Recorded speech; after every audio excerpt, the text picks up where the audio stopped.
जीवन का मूल्य। एक बार की बात है जब एक मनोवैज्ञानिक प्रोफेसर अपने छात्रों को संबोधित कर रहे थे।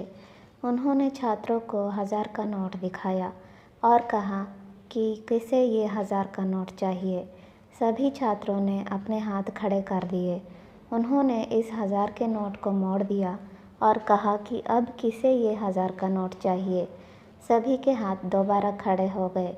उन्होंने इस नोट को पैर के नीचे दबा दिया और उसे गंदा कर दिया और फिर अपने छात्रों से पूछा, अब ये नोट किसे चाहिए।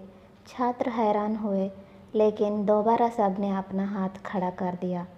फिर उन्होंने अपने छात्रों को कहा, मैंने इस नोट के साथ इतना कुछ किया, लेकिन फिर भी आप सब इस नोट को चाहते हो, क्योंकि भले ही यह नोट मोड़ गया हो, पहले जैसा ना रहा हो, गंदा हो चुका हो, लेकिन इसका मूल्य अभी भी 1000 ही है।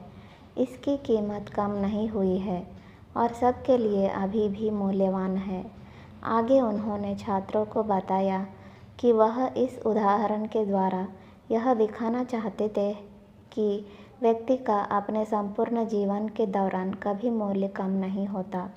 वह हारता है, गिरता है और गलतियाँ करता है।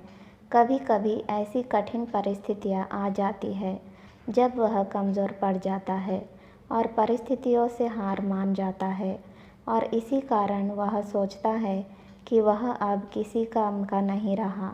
लेकिन उसे कभी यह नहीं सोचना चाहिए, क्योंकि उसके जीवन का बहुत मूल्य है जो कि कभी कम नहीं होगा। भले ही वह बिखर गया हो, कुचल दिया गया हो, हार गया हो, लेकिन उसे अपने ऊपर विश्वास रखने की ज़रूरत है कि वो फिर खड़ा होगा और जीतेगा अपने लिए और अपने परिवार के लिए। ऐसा हर एक इंसान के जीवन में होता है। हर कोई हर बार नहीं जीत सकता। व्यक्ति हारता भी है, गिरता भी है और फिर गिर कर उठता और जीतता भी है। समय हमेशा एक जैसा ही रहे यह ज़रूरी नहीं, पर इसका मतलब यह नहीं कि वह अब किसी काम का नहीं रहा। कठिन परिस्थितियों में व्यक्ति को सकारात्मक सोचना चाहिए और आशा की किरण कभी नहीं छोड़नी चाहिए। फ्रेंड्स, अगर आपको ये कहानी अच्छी लगे हो तो please like, share and subscribe कीजिए।